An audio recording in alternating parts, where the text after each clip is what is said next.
This is Christina Barr, and you're watching Black Tea News.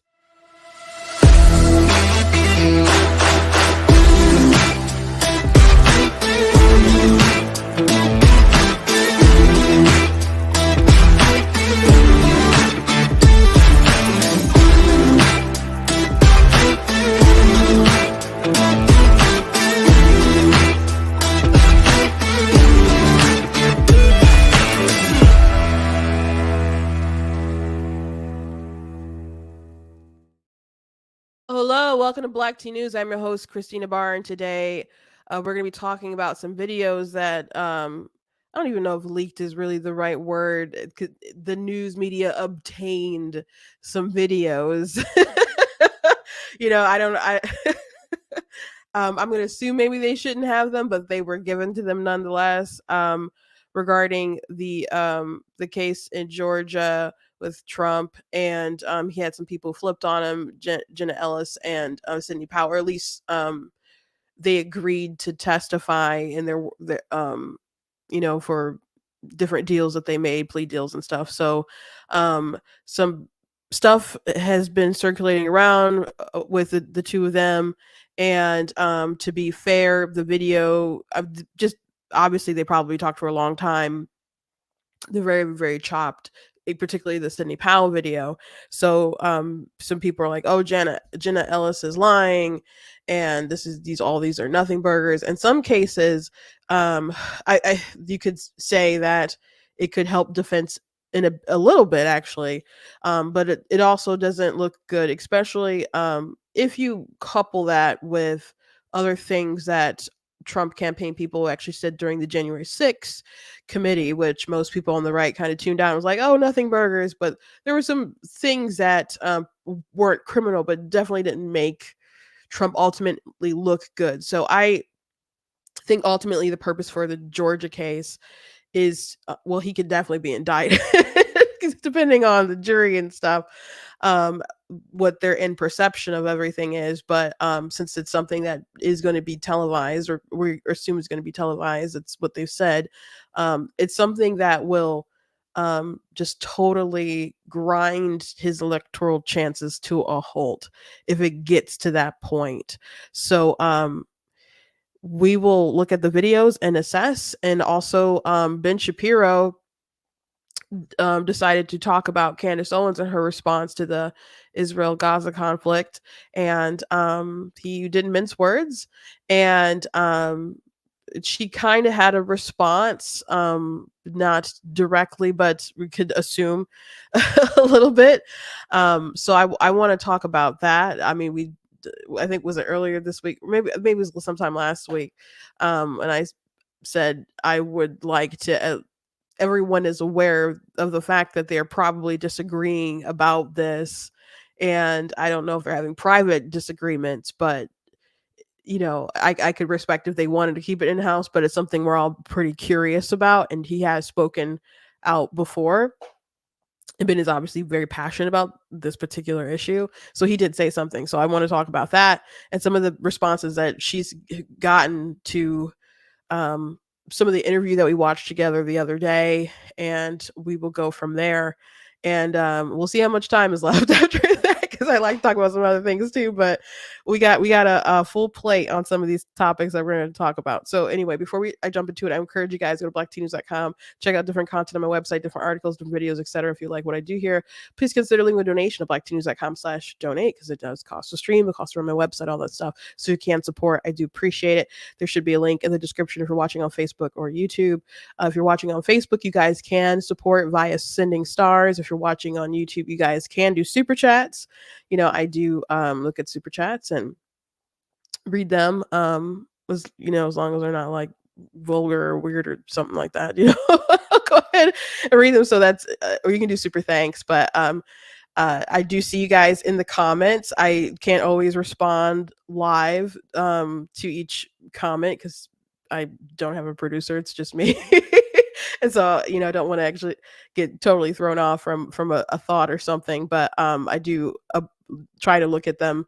And I thank you guys for being part of the conversation. I know you guys have a good conversation with each other. I see, comments from YouTube and Facebook pouring in today. So Thank you, because that does also help other people find like the video and stuff. You guys being interactive, so thank you.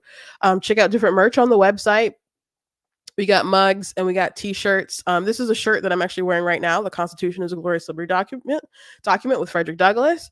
So if you guys are interested in any merch, which I promise I will have some more, um, for the t-shirts and mugs and stuff, if you want to order it for Christmas for someone, as long as you order something by January, I'm sorry, not January, I'm sorry, December the 10th, you should be able to get these things to your loved ones by then. So December the 10th is that cutoff. You can always buy whenever you want, but if it's for a Christmas gift, just wanted to put that out in the atmosphere.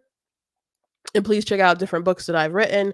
I have 17 that are published, and I have 2 that are nonfiction. One of the nonfiction books is my book, Of Course God is Blatantly Against Abortion, which is available on Barnes and Nobles and Amazon. But you could just follow me on Amazon. My name's Christina Albar. Or you can if you go to blacktonews.com, go to the merchandise page, there's a banner at the top that'll take you over to my book website so you can learn more about my different titles. And thank you for those of you who are interested. Thank you very much. Thank you. Thank you. So I don't have a joke or anything to start off with, or a meme of interest. So let's just jump into let's talk about the Trump stuff, and then we'll get to the Ben and Candace stuff. So of course, Trump has multiple indictments against him. There's the one in with the Bragg one in New York, that is ridiculous. Unfortunately, Trump is so hated in New York that hopefully the jury wouldn't be so biased that they could would go ahead and convict him of those charges, because I think across the board that one people are like, that's a political attack and it's a disgrace. The Florida case might have the most favorable jury, but that one is going to cause him the most trouble. Between recordings of him, how we'll have to see what they prove, or the case that they make in the trial. Presumption of innocence, right? America, it's great. But some of the things that are alleged that he did in the indictment, read the superseded indictment, by the way, doesn't look great. So most favorable jury out of all the places being tried, unfortunately, that's probably the strongest case. Then there's the federal case with Jack Smith, and that one might cause some trouble, especially Mark Meadows made some kind of deal. But the biggest problem is the fact that he's the DC pool, and then there's a Georgia case, which is set up like a RICO case, and which I'm sure is set up that way because they wanted to pressure people to flip on Trump. And they did get people to make deals and cooperate and start spilling some tea. Now, from what I'm reading and what I'm seeing, no one has said that Trump knew that he had admitted that he had lost. Sidney Powell, I don't think they say that in this video that I'll show you guys, but in some articles that NBC and other people went into more detail about it, they said that he had an instinct that he still won. So can you prove that he legitimately, there's a conspiracy to defraud the people, to overthrow the government, etc., or did he believe that he won, and they're taking whatever obscure but perhaps legal pathways to challenge the results to the max? Those are two different questions. And can they prove that Trump absolutely knew that he had lost the election? I don't, unless there's some kind of recording with him admitting that. I don't know if they can make that case, or they can make the case. They can't, I don't know if they could prove that, but if enough people say that he did, which I haven't seen, I could be wrong. I don't know if there's some kind of other video out there, but I don't think I've seen anyone from the Trump camp um, say that he absolutely knew that he lost and had accepted that he had lost and still decided to just be like, screw it, I'm still going to be the president. I don't think that sort of evidence exists currently. That doesn't mean it's not going to turn up, but um, but can they make the case to the jury that enough people told him and he should have believed that? Um, and so therefore they're just going to punish him. That could very well happen. But regardless of whether or not um, they can prove that the grand conspiracy of trying to overthrow the country or whatever, um, there's still going to be some things that people are going to allege that he did, or that he maybe just did do, or evidence that people gave him that he wouldn't accept, that still speaks to bad behavior and bad judgment. So overall, um, it doesn't look great. It doesn't look good. Like, but some of this stuff that they're saying can be used in the defense. Like, he believed that he legitimately won the election. They're saying that. They're saying some other things, but they're not saying that he knew that he lost. They're saying he had an instinct that he won, as a matter of fact. So I'm sure that's the route the defense will go. That's the route that the defense is saying that they will go. But again, if other people are saying that, hey, we told you that you lost, and even after, like, if you didn't accept that, there was no pathway legally forward, and you still persisted, what do you do with that? Like, in the Meet the Press interview he had with Kristen, is it Welker? They just had the debate with him, but she didn't, he wasn't at the debate, but she hosted the debate on NBC. She had an interview with Trump, and they asked about the lawyers, like, why'd you keep pushing? Like, the lawyers told you that, your pathway was done. And he said, well, I didn't respect them. And she's like, you hired them? And he's like, well, I didn't respect them. And he didn't respect them because they were no longer telling him what he wanted to hear. So if you're in the jury, or maybe you're not in the jury, you're just observing from home, watching the most televised trial of the century, and you hear that there's good evidence that he lost, but he just wouldn't accept it, and all these experts are telling him this and he wouldn't accept it. Do you sit there and nod your head and say, yep, he's the only person that's right? Or do you go, did I fall down a rabbit hole? So it's going to be rough, guys. And even if Trump is not the nominee, I think it will still be rough, because this is what's going to suck up all the oxygen. And I'm just trying to be honest with you guys, and not sugarcoat it too much. But let's start with Sidney Powell, and then we'll watch Jenna Ellis's video. There was a big shouting match in which Rudy called me every name in the book, and I was the worst lawyer he'd ever seen in his life. There were no circumstances under which he'd work with me on anything. He called me a bitch and I don't know what all. And that's pretty much all I remember about that one. Did I know anything about election law? No. But I understand fraud from having been a prosecutor for 10 years. What was President Trump's sense of what you would do as special counsel? I guess he assumed, and I would have thought that I would have looked at putting into effect a provision of 13848 that would have allowed the machines to be secured in 4 or 5 states. How did you choose which states that you would target? How would I have chosen that? By the ones where there were the most statistical anomalies.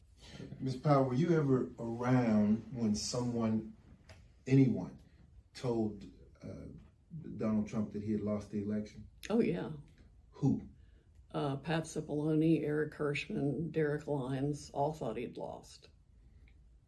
Was that in the December 18th meeting? Yes. What was President Trump's reaction when, I guess, this cadre of advisors would say you lost? It was like Well, they would say that and then they'd walk out and he'd go, see, this is what I deal with all the time. He was specifically willing to appoint me special counsel. In fact, he looked over at Cipollone 3 different times and said, do I have the authority to name her special counsel? And Cipollone said, yes, you do. And then somebody said, well, she doesn't have a security clearance. So he looked at Cipollone and he said, do I have the authority to give her a security clearance? And Cipollone said, yes, you do. And then about the 3rd time we went through that scenario, Cipollone, I think, said, you can name her anything you want, Mr. President, and nobody's going to pay a bit of attention to it. So, again, we could all wonder what those are spliced, obviously.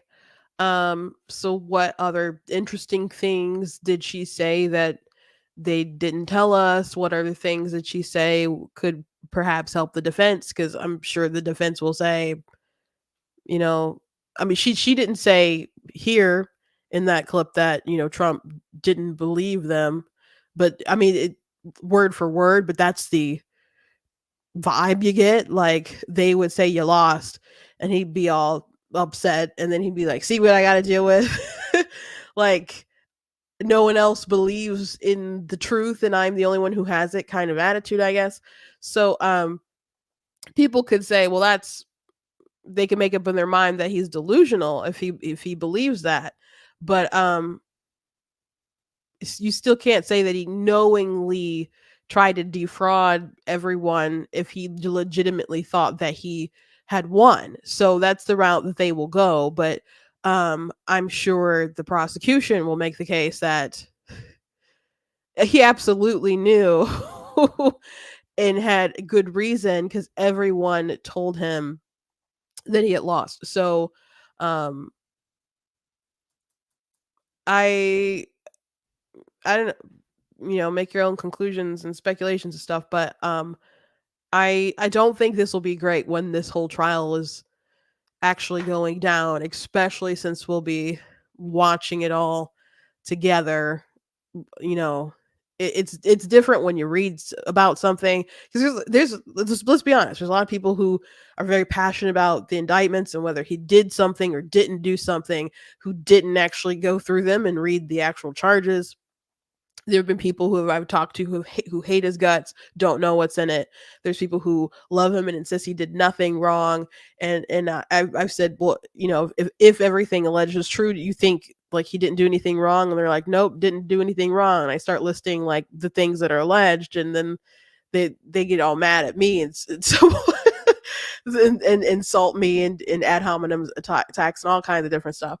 But like, just be informed about what's going on, what's alleged. Now they have to prove in court that he did the things that they're alleging that he did and that he's guilty of a crime or several crimes. They still have to make that case. He still has a presumption of innocence. But as all this goes down, is he going to be able to knock out all 4 indictments and not be politically marred so much that he can win the White House? That's a tall order. That's a really tall order. That may not be possible. Now, a lot of people don't believe Jenna Ellis's account at all. They're saying, they think she's lying. Jenna is she was also, a lawyer, which, by the way, the Trump team, where Trump specifically is like, Cindy Powell was never a part of our stuff, and which is a contradiction to past tweets and stuff about Sidney Powell joining their team. But he tried to distance when she decided to make a deal. But Jenna Ellis, she's been off the Trump train for a minute. She's like pro DeSantis and stuff, so people in Trump world already don't like her. She did get a lot of money that people gave for her defense, and she used that money to cut a plea deal. And so people were really upset about that. But people do what I guess is the best intention for their client. I did talk to someone who's a very esteemed legal expert, and they thought that the RICO case was kind of dumb, but they were like just amazed, like, but all these people started flipping or making cutting deals. So if they're all cutting deals, that kind of changes things. He's like, whether they can offer something that's going to actually convict him is another story. But it is interesting that they're flipping. But that's the whole. I'm sure the purpose of them actually charging the lawyers and other people in the case to force more evidence against Trump and force that cooperation against Trump. They thought the Florida case was an issue. But anyway, here's Jenna Ellis's account. Okay. And at the time period where they were going to start to discuss, what was Dan Scavino's role? At the time, I believe his title was social media director for the White House. It became deputy chief of staff at the time that the conversation in question took place. Okay, and when was that? The conversation was around December 19th of 2020 at the White House Christmas party. And I emphasized him. I thought that the claims and the ability to challenge the election results was essentially over, because he said to me in a kind of excited tone, well, we don't care and we're not going to leave. And I said, what do you mean? And he said, well, the boss, meaning President Trump, and everyone understood the boss, that's what we all called him. He said the boss is not going to leave under any circumstances. We are just going to stay in power. And I said to him, well, it doesn't quite work that way, you realize. And he said, we don't care. So that's in Steve Bannon wasn't in the White House or whatever, had speculated something like that, and said something like that before the election was over. And I was trying to find the clip, but I couldn't find it before I had to go live.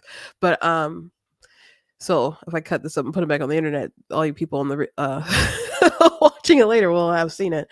But I'll include that if I re-upload this part, but and edit it. But the idea of people like openly saying like, oh, we don't care, we're gonna say, it's that hyped up exaggeration does lend more to the tale of a grand conspiracy. But most people are pointing out the fact that they obviously didn't stay in the White House no matter what, so they're very much dismissing her story. Now, that doesn't mean that that conversation didn't happen. That doesn't mean that people didn't have that attitude. Now, just because people kind of express that kind of attitude doesn't mean that that was a literal plan, because it kind of sounds like they had the challenges that, but did they have some kind of cohesive strategy? It doesn't seem like they were,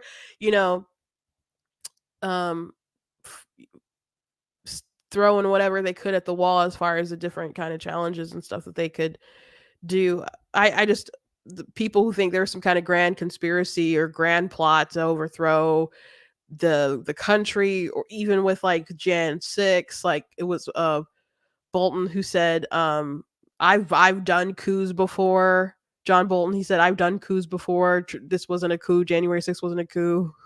Like Trump couldn't have planned a coup.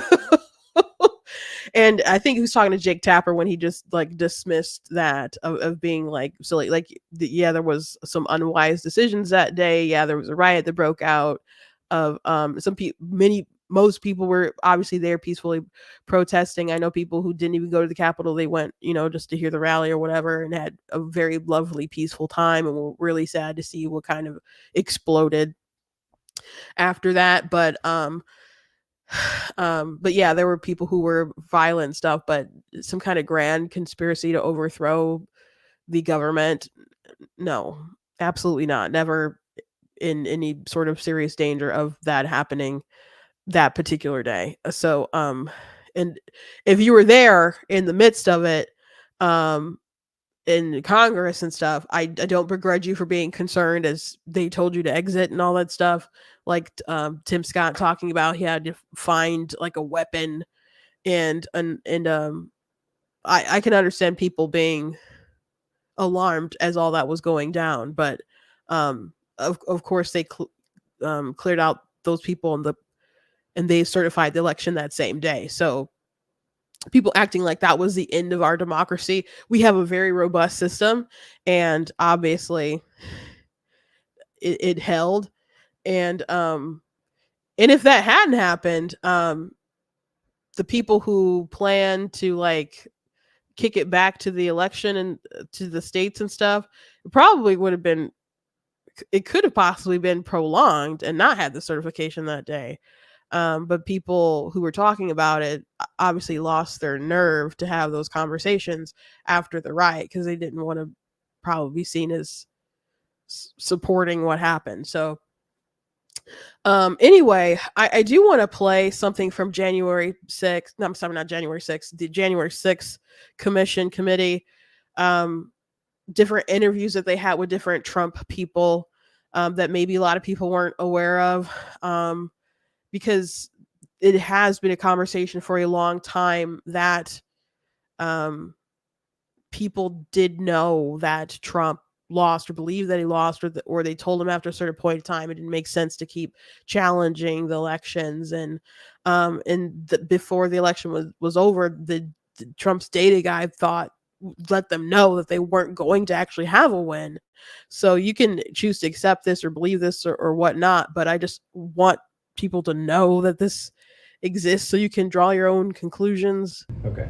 And at the time, the bottom line was, we told him there is a 5 to 10% chance of all of this happening.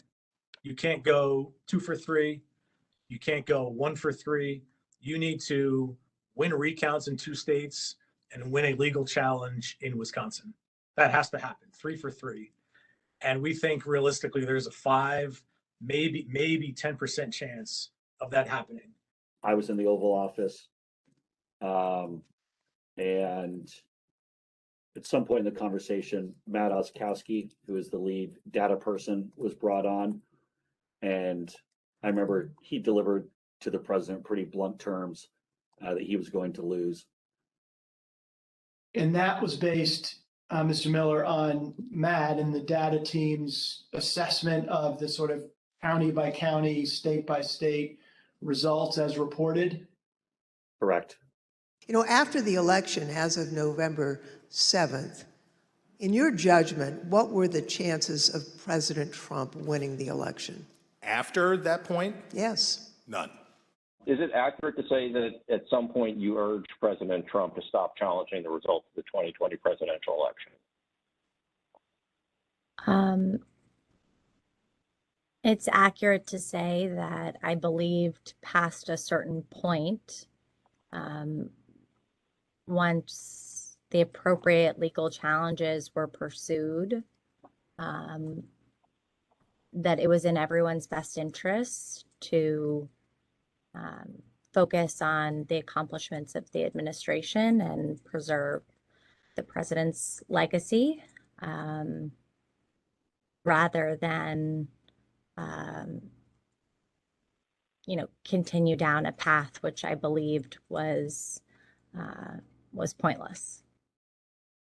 So Jason Miller, who said that the data person came in to the Oval Office and was like, "You're going to lose," he's with the Trump campaign now, and which, by the way, all that information doesn't mean that Trump still believed that he had lost or was going to lose, because in 2016 people were telling him up and down that he's going to lose. Now apparently the RNC, they say that their data was like so good that they knew that he was going to win.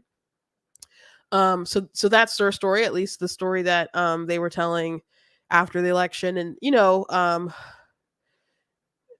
don't know how much they were telling it amongst themselves, but I know I don't know how much people believe that data, because I didn't work for the RNC, but I did work at the Michigan Republican Party, and people didn't seem too wildly optimistic. The only person I knew who personally like believed like knew that Trump was going to win was my dad. And there's other people online I could list that like knew 100% or believed it with all their heart, or just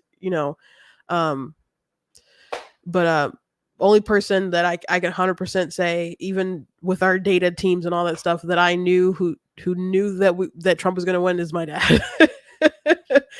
And Trump could, but he still believed, like he told the stories like people are saying, "Oh, it doesn't look good." Like, "Oh, it doesn't look good," and he's like, "I don't know. I got a feeling though." And like they were saying, "I don't know about you winning Michigan," and he's like, "I got a feeling though." And that's like election night. He came back to Michigan. I think he did like 4 stops that day. Just crazy energy he had back then, but um doesn't quite have the same energy now. But he's like, he's already up there, and he's not getting any younger. So he could still have that same attitude, like, me against the world. I can't accept that I've lost, and I don't believe that I lost, and I didn't lose. And then you see all these election night videos, late night to Detroit videos of people coming in, bringing the ballots, the pipe bursting, then more ballots come out, and true the vote, do the ballot, the mules, putting the ballots in the ballot box, etc. And what you believe, what you feel in your gut, and you're seeing all these things, and you feel affirmed deeper into what you're doing and what you've done. Now that doesn't mean that there's not reasonable explanations for those things, like just because people were getting the ballots and moving them doesn't mean that all of the ballots weren't real, like they didn't belong to some kind of real person. Now, I don't think we should be doing things like that, but they obviously changed a lot of rules because of COVID, which were funded with the CARES Act and stuff. You know a lot of money came from Trump, that they signed to pour into the election to then run it against him. So that was a problem, obviously. So are they going to be able to prove that Trump absolutely intended to defraud the American people and steal the election, overthrow the government? I have not seen the sort of evidence that can prove that he knew. You can make the argument that he should have accepted it, though. And so is that enough information to send him to jail? Like if we're talking about in a just, true society where the jury and everybody was going to be fair to him, maybe not, perhaps, probably not. Is it reasonable to assume that he should have bowed out at that time and ran later or something, with everyone telling him this particular information? And if you're sitting home as a voter, like, do I trust his judgment? That's going to chip away at the support of at the end of the day, I think people still aren't going to want to vote for Joe Biden. But the question, people, if it's down to Trump and Biden again, and independents are still like, I can't vote for this guy after they hear a bunch of this stuff. People don't like Biden, people don't like the state of the country, but I'm warning people that people can get used to a bad situation. They can really get used to a bad situation. So let's say that people are just so unenthused about both candidates, and the Democrats just have a tighter, let's say people are enthused and they're not really going to vote, but the Democrats obviously have a better machine with grinding out ballot harvesting and all that stuff, and voting by mail, and they can just still find a way to turn out the vote without people literally having to go turn out the vote. That's going to be a problem too. So I'm just trying to be honest with you guys. You can take what I'm saying. It's my opinion. You guys can have your own. But I'm just trying to be honest with you guys about how I see it, and the dangers of, if he is the nominee, which seems pretty inevitable, but he could be, convicted before they even get to that Georgia case, because I think that would be like in the midst of, deep into the general. I think when they would actually try that, if I'm not mistaken. So, and if he gets convicted, he can't. He can't pardon himself because it's with the state, and Kemp can't pardon him either. There'd have to be like a panel that would do that. So, it's a big crisis, man. It really is. It really is. But I will say, seeing those testimonies from the January 6th committee and seeing some of the things that they were saying that they thought that it was pretty much over. That does upset me, because if you've been following me long enough, you guys know that in Michigan, well, this is information that maybe you just know from the news, but they did. Our crazy attorney general went after the Michigan electors that signed up for Trump, and they're charging them all. And last I heard, they weren't really getting help from Trump himself and stuff. And it really discourages me and disheartens me knowing the sort of pain that they're going through, just being good Republicans and doing their duty and, etc. Most of these people are retired, they're elderly. And they just really thought they're being good Republicans, and they might go to jail and all that for a path that his lawyers are pretty sure was worthless. That's really hard to swallow for me personally, guys. It's really heartbreaking from my perspective. And I know from that particular angle, I'm pretty that hits different for me and is pretty close to me. But it's worth me talking about. And I think it's something that people should consider. But anyway, I don't know how this will turn out with Trump, but if I had to assume, and I would think the answer would be badly, just to be frank. But I think there's probably other things that will come out in the testimonies and stuff that they'll keep leaking, like stuff here and there from up until the point of the trial. Bombshell here, etc., etc. That's how the media will operate, but of course there's going to be things that will help the defense, and they'll just keep insisting that Trump believed that he did not lose election. And I don't know if I 100% do or don't believe that. I used to say that I 100% believe this man believes that he won. But I don't know, because there's so many people who told him differently. I can believe that he would just, it's possible to grasp that he might ignore everyone and just go with his gut instinct. And but I don't know. So if I don't know, I think there's I just think that's gonna be a problem with them, guys.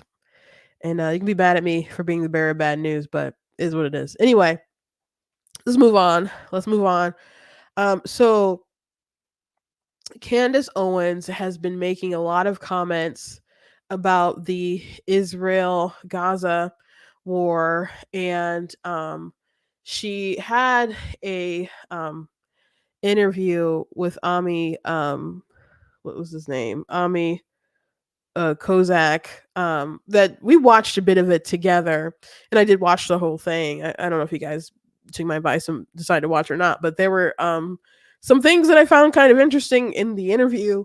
And so Candace Owens addressed her interview after that, because she and other people have made the case like Israel is losing the war for the PR, and they've been losing it for some time. And her reasoning is that even before October 7th, people were annoyed, and they've just kind of had enough with every time you mention something, then you're being dubbed as an anti-Semite.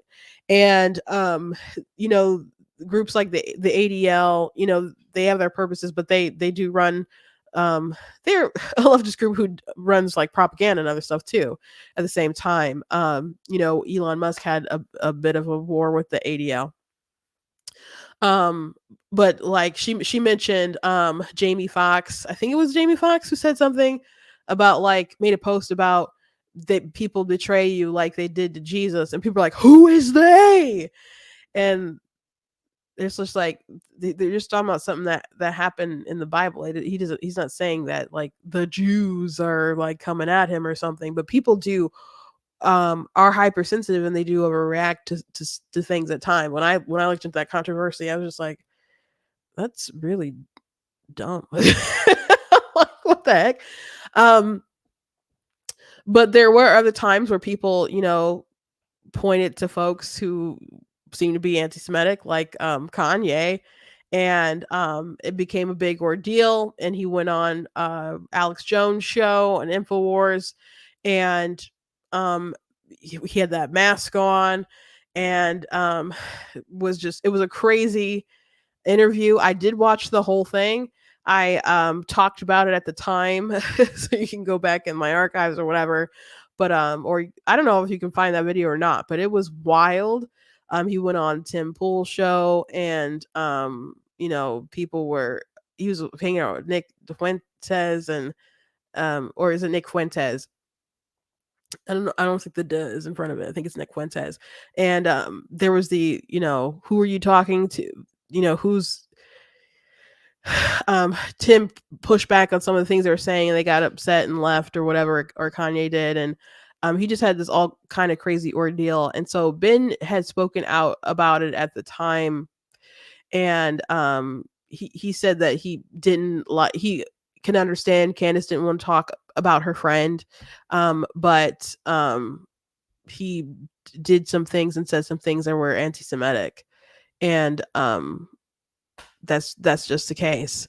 So that was some beef. That was some time ago. So people were wondering, was he going to say something about comments that she had been making as of late? So I've said plenty of things in response. I've written some things in response to some of Candace's response. Like she didn't like the idea of people being on some kind of blacklist for being a Hamas apologist. And every time she or even Vivek tried to explain their view on it, I don't feel like they accurately described, they're just like Vivek will say, well, these people had boneheaded ideas, and Candace would say, I'm so glad I was never on a blacklist from conservatives because I was pro-choice or whatever back in the day. And I'm like, it's not really like that. It's deeper than that, because there's people who were actually like murdered and raped, and the Hamas actually had like instructions like written for them to rape women. And there was just terrible stories. There was a survivor from the music festival who talked about how they saw them rape a girl, and they like chopped off her breast and were playing with them, and just awful things. I'm sorry if I got way more graphic than you expected that I would get it today, but just terrible things. And did we know all of these things like at the time when like Harvard, for example, wrote a letter saying that everything is solely Israel's fault? Probably not, but there were horrific things that we knew, like they attacked a music festival and they killed like a ton of people. So to come out right at the gate and be like, it's solely Israel's fault, we can only blame it on them, is different than just simply saying, oh, we don't want to hire someone with some boneheaded ideas. And I thought it was weird they kept, bringing it up or were so upset about it, because I'm like, if employers want to make that decision, opinions about it. And things, got a little weirder with some other commentary that she had. So the interview that she had with Ami, she explained that people are they use the anti-Semitic thing too much, and people are sick of it being falsely accused. And she's like, I've been falsely accused of it. And so she mentioned this interview that she had, and she said, we started talking about in Israel, and I had a question about people who are in the living quarters or whatever, and I thought this where they were like segregating, and then the Jewish lobby cut that and were making fun of me for asking a question. We can't even ask questions anymore, they're going to be mocked, and you can't. And Candace goes hard at stuff all the time. Um, not every not every time, but a lot. She will ridicule and mock people quite often.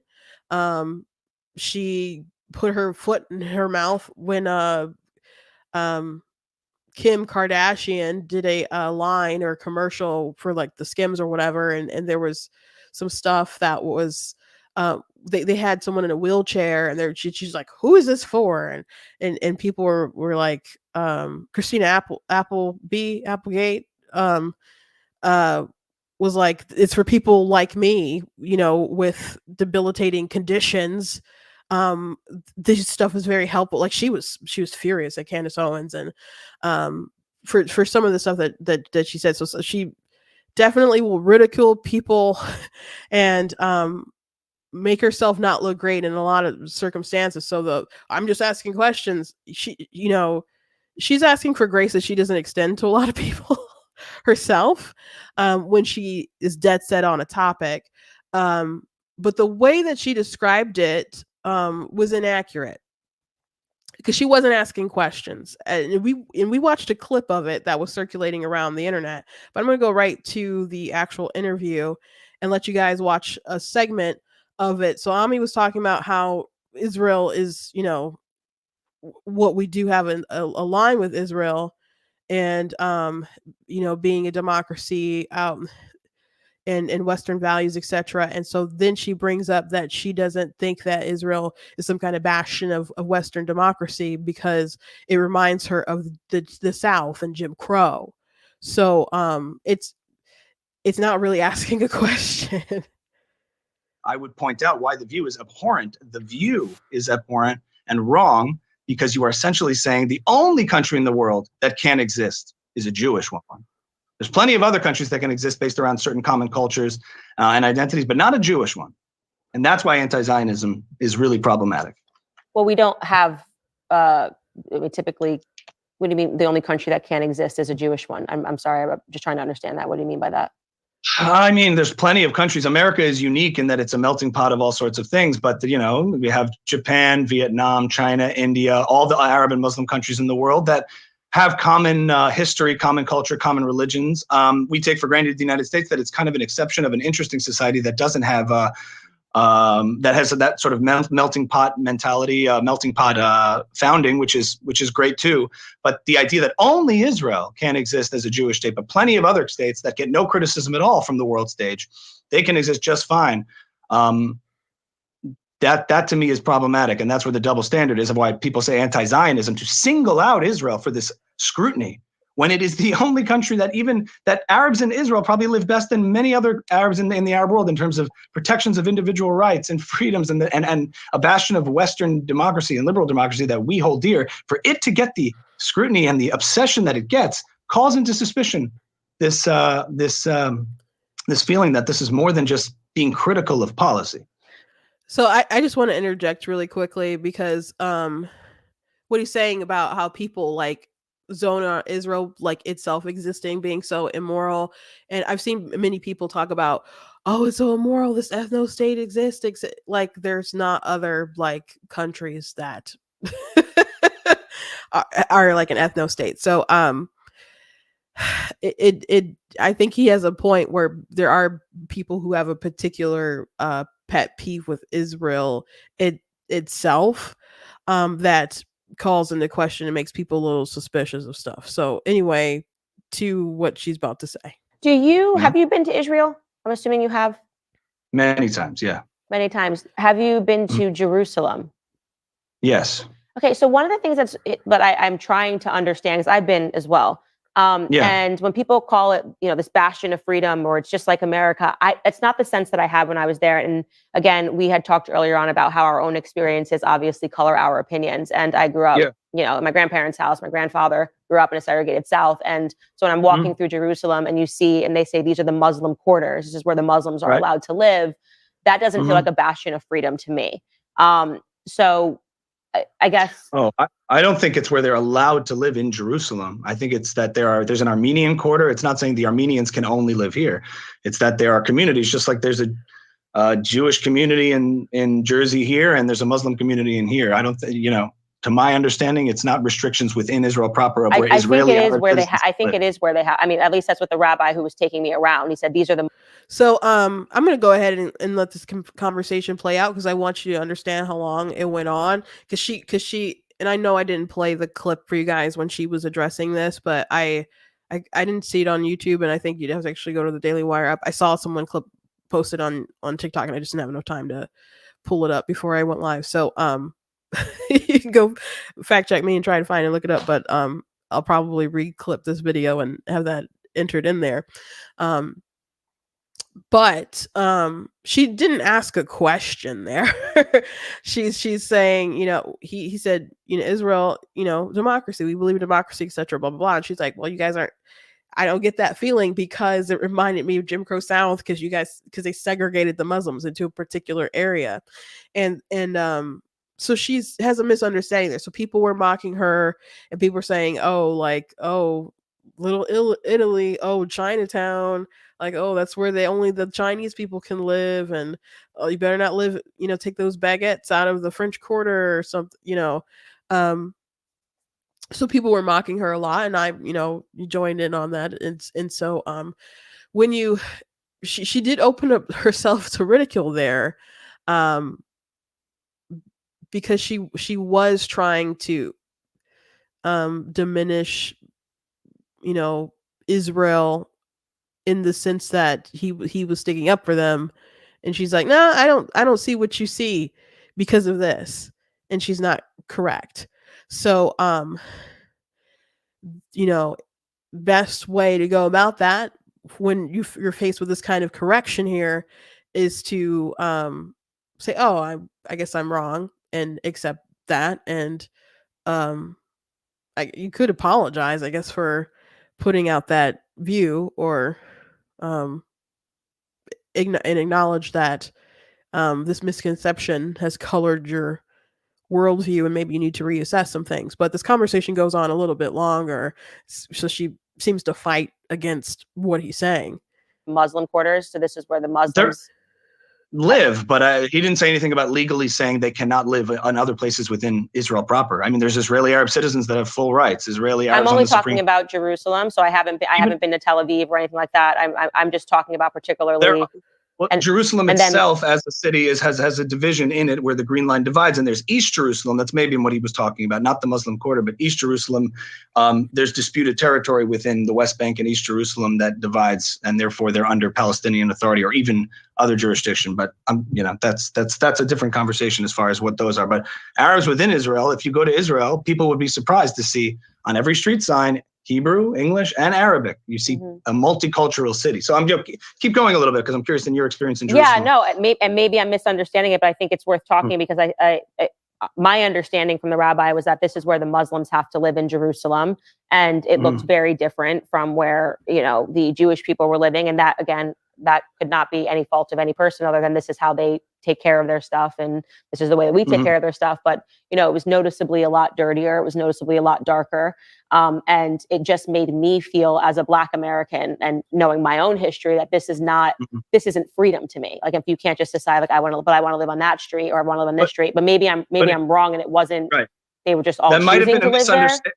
It might have been a misunderstanding. Imagine if you went into an inner city in the United States and somebody told you this is a predominantly Black neighborhood, and you said it looked more run down. Would you say that America is systemically racist because if I was these giving cities? A tour of it, I wouldn't say this is the Black quarters. Probably. Or this is a Black neighborhood, but maybe somebody in the group might misunderstand that. Yeah, maybe I did. Yeah, I just wanted to ask you about that. The Al-Aqsa Mosque area. I mean, in a lot of the areas that all religions can go to and walk freely, the Western Wall, these different areas that people can go to. The only place that is restricted is actually the Al-Aqsa Mosque and the Dome of the Rock, where Jews cannot go. Yeah, it's Jews who are restricted. You can definitely feel when you are in Israel that these two groups of people hate each other. I mean, that was my feeling when I was on the ground. Like, you could feel it, and I'm not saying that like. I mean, you could very much sense the Muslims hated the Jews. They were sneering as we were walking down, through the Muslim quarters. I could feel the animosity. It definitely feels like a place where there's conflict. You know what I mean? And there is conflict, so it's not really that shocking. Like, there is conflict in this area. There are Muslims that hate Jews. There are Jewish people that I think hate Muslims as well. So But I just always found that interesting when people correlate, because I don't feel that way when I walk through America. That's not my experience. I don't feel that way when I was walking through Budapest and Hungary. I don't feel that way. My husband's British when I walk through the UK. So I didn't, you can obviously tell it's a heavily, conflicted area.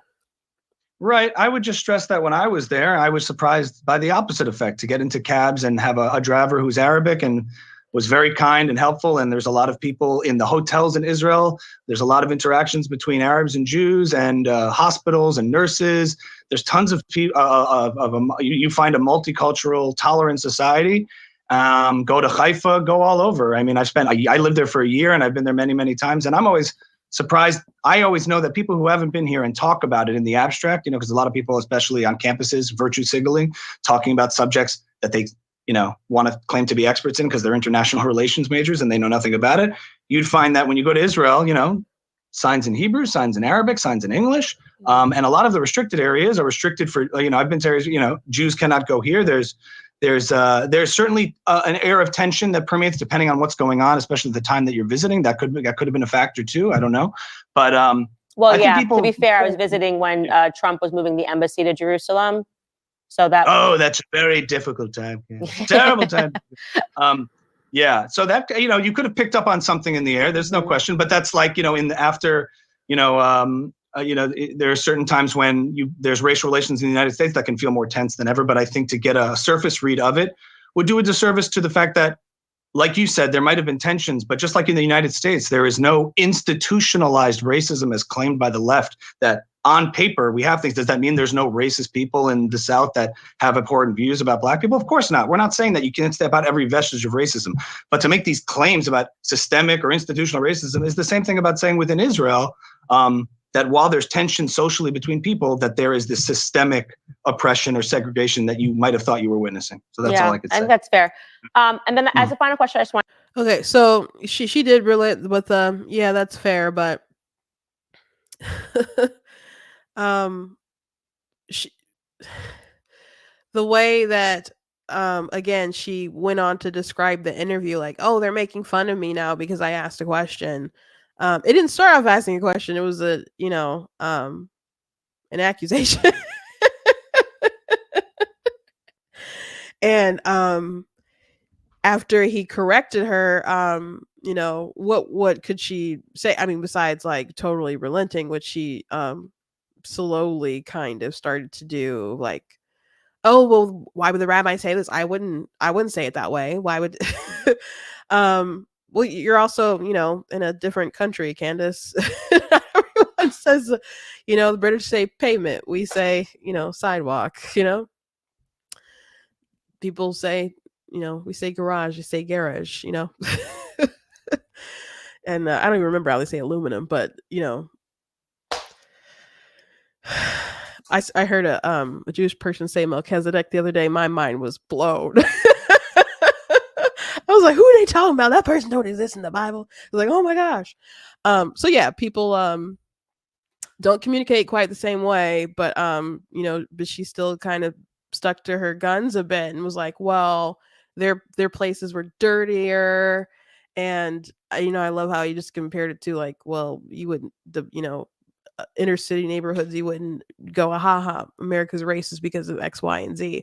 And her comment about, like, when I go in America or other places in the world, you don't feel racial tension.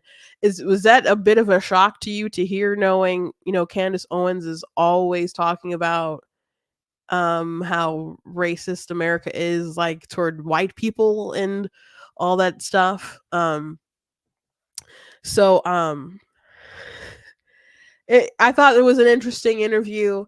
There were other things in it that were interesting too. Like when Ami mentioned the sorts of how Hamas wants to obliterate the Jews, and how they don't obviously share the same kind of values, and the people supporting them don't share the same kind of values. And Candace was just kind of like, Jews in America do very well. She just dismissed them. And I was like, whoa, gosh, that's a really interesting response to that. And then when he asked her about to draw a moral difference between like Israel and what's going on with Hamas and stuff. She just kind of went a different route and wouldn't directly do it. So people have questions. People have questions. So Ben was asked about Candace, and so he finally responded. So let me play this video that's been going around online, making the rounds, because he did not mince words. It's not a long video, but I wonder what else he might be saying in other places. But he was frank about how he felt. Owens, I think her behavior during this has been disgraceful. Without a doubt, I think it's I can't cause that. Yeah, I mean, she still works for my company. And I think she's been absolutely disgraceful. I think that her faux sophistication on these particular issues has been ridiculous. It's not faux sophistication, it's ridiculous. Everybody can see the moves that she's making and the things that she's saying, and I find them disreputable. Yeah, so I guess that just sums it up, that he just finds it to be what she's saying is disgraceful, which is a lot harsher words than what, when she was defending Kanye, because he was like, she's, I don't like it. I felt like she did that wrong and how she handled it was terrible. But I understand that's her friend, but Ben is obviously very close to this issue. It's very personal to him. And I agree with him. Because Candace has, even like in the interview with Ami, she tried to be like, well, I'm, try to pretend or that she isn't as involved with the commentary as what she is. Like, it's okay if you don't know things, and it's okay to not talk about things that you aren't an expert on. If you've been following me for a while, you know that I've made not a lot of commentary about the Ukraine-Russia war, because foreign policy like that isn't a lot of people's area of expertise. And I know more about the Israel-Palestine situation, but so obviously I've talked about that, but I would, say my piece on some certain things when some reports would come out, like, we're paying for what over there? And but as far as like day-to-day military kind of stuff, I like upfront, like, FYI, I'm not speaking a lot about it, but and Candace said, like, she doesn't know a ton, but the attack that happened was so egregious, and there's a lot of trying to draw compare like equal footing in a way. And she's condemned the attacks, don't get me wrong, she's condemned that stuff, but people are uncomfortable with her comments, and I think for good reason. And maybe people looking at this situation paired with the Kanye situation, people have questions. At the end of the interview, she told Ami, like, well, I believe that you don't the episode that we just watched was titled Am I Anti-Semitic? And she's like, I believe that you don't think that I'm anti-Semitic. He didn't say that, and I don't know if he does or doesn't believe that, but I personally definitely had a less favorable opinion of her after watching the entire interview. I thought he handled and answered questions very well, though, and I'm glad for the dialogue, but I didn't think it made her look great, personally. But Candace did respond earlier. Like, she didn't say anything specific to Ben, unless I've missed it and she's then said something, so I'll go to her feed. But she just tweeted out, some passages from like the Bible. Blessed are the peacemakers, for they shall be called the children of God. Blessed are they which are persecuted for righteousness' sake, for theirs is the kingdom of heaven. Blessed are ye when men shall revile you and persecute you, and shall say all manner of evil against you falsely for my sake.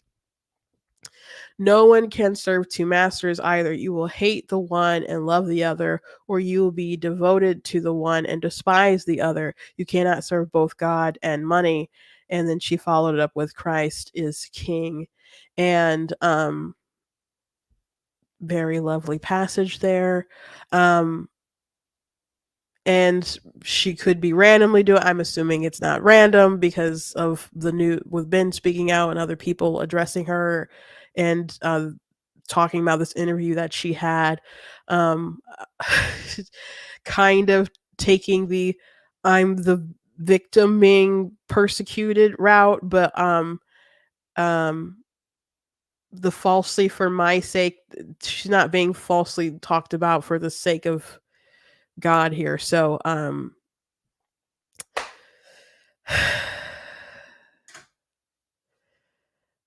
she can spend the stuff however she wants. She didn't look great from that exchange with Ami there, and she just didn't. So people taking that clip and circulating it around, when people were mocking Trump after the second debate in 2020, when he said that coyotes were coming across the border, were bringing children across the border because they were complaining that there were children still separated and not reunited with their families. He's like, not everybody came with a family. Some of these people came with coyotes. And there are people like David Hogg, and there was like a state rep. I can't remember what state she was from, but she was a Democrat, obviously. And a bunch of people were just like, coyotes, like, coyote bring a whole human being, a whole human child across the border. And when I saw that, I was concerned, like dread within me for our nation. And it's not because I think people knowing about coyotes is something that people that you take on some kind of high school civics test and everyone should just retain that memory for the rest of their lives. So it's not that I believe that so many people should know what a coyote is, but the audacity for people to not know and still be so confident to be so convinced that Trump is moronic that they would attack him, as if they couldn't just take 2 seconds to think that what they're saying is ridiculous. And perhaps he's correct, because I think it would be far less ridiculous to think that this grown man who is the president of the United States is debating someone on the world stage about a topic that he has been obviously very entrenched in, would know that it is possible somehow for a coyote to bring a child across the border. So perhaps when people are saying coyotes are bringing children across the border, they're not talking about Wile E. freaking Coyote. Like he's some kind of Looney Tunes bringing a child across the border. Maybe that's a code name for some kind of trafficker. Okay? So if you didn't know what a coyote is, that's fine. I'm not mocking you, but if you have the audacity to come at Trump, and there was enough to make me so alarmed. And maybe they saw one person do it and other people just started echoing the attack. And it wasn't just like a spontaneous eruption of stupid. Maybe it was like just a chain reaction of it, But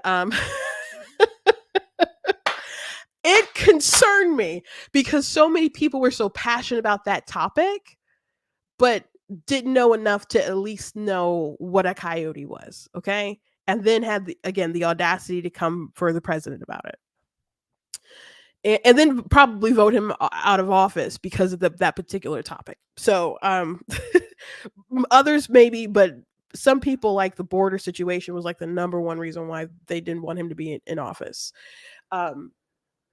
because they just couldn't take the Time magazine, the little girl in the front crying when that little girl was actually never separated from her mom. Those kind of images just burrowed in people's brains.